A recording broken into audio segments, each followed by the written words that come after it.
Hi, everybody.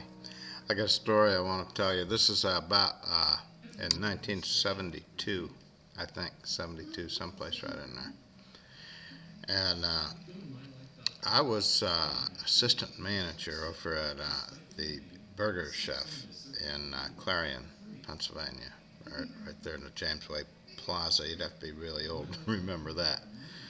But anyway, 1972, and I was working there, and my boss's name, the manager, I was assistant manager, and the store manager was a fellow by the name of Mike O'Neill, and Mike was an Irish guy, and very Irish, and he was fat and liked to drink beer, and had a marvelous sense of humor, and was just a great guy. Mike O'Neill was a good guy.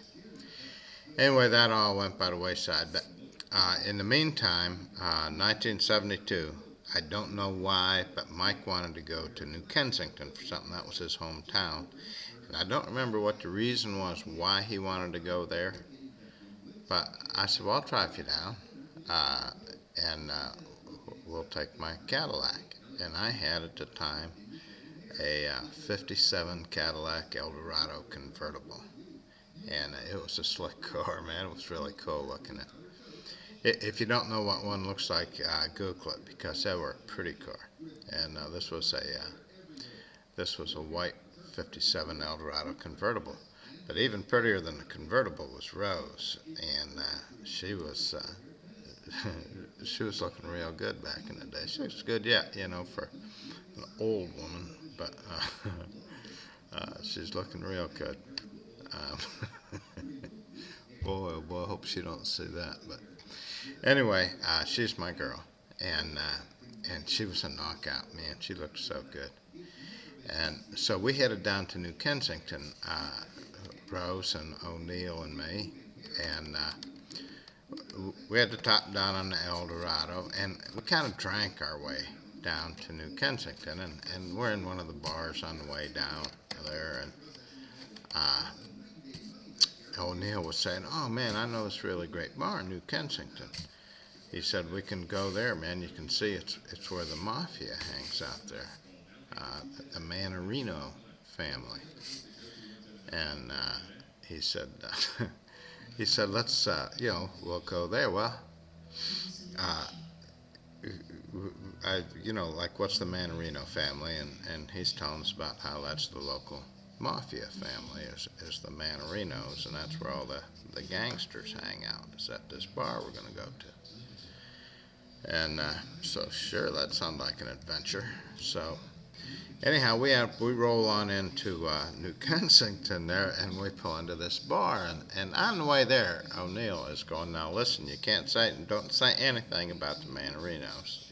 Just don't, we'll just go there and pretend we don't know nothing. Just go in there and be quiet, and we'll have a good time." And so that's what we did, and we went in, and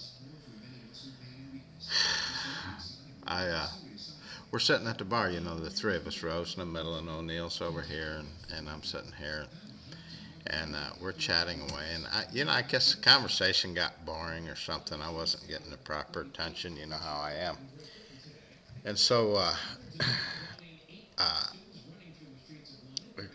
I got to say, I probably would not have done this if I was sober, but of course, if I was sober, I probably wouldn't have been there anyway.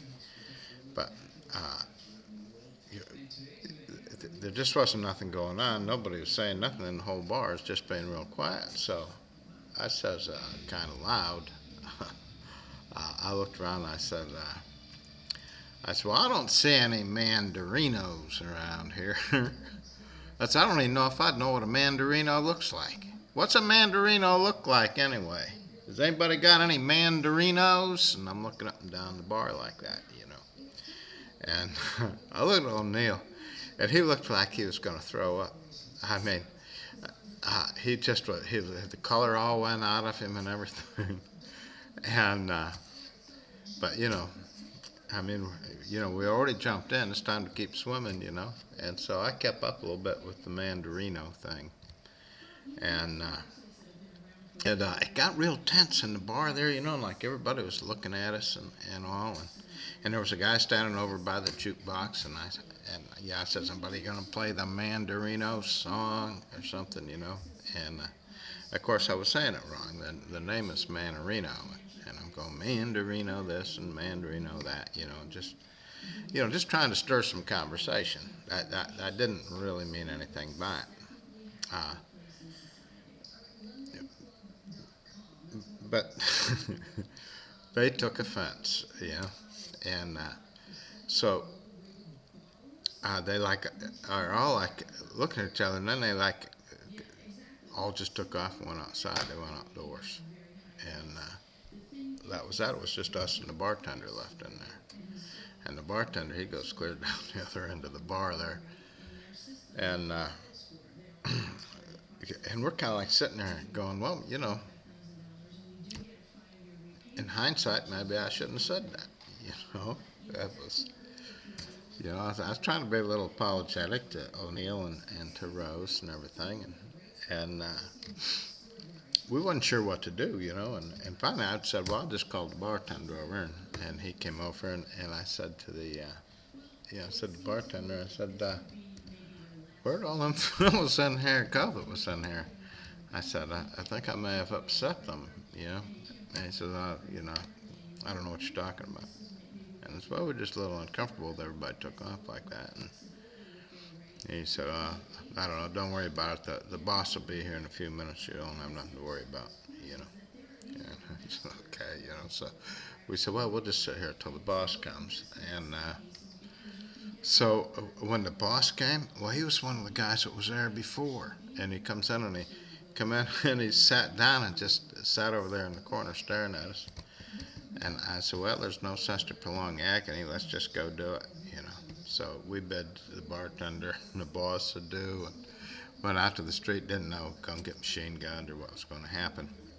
I gave Rose the car keys and the key for the old caddy, and I said, if no matter what happens, I said, you just run and jump in that car and haul ass and get out of here.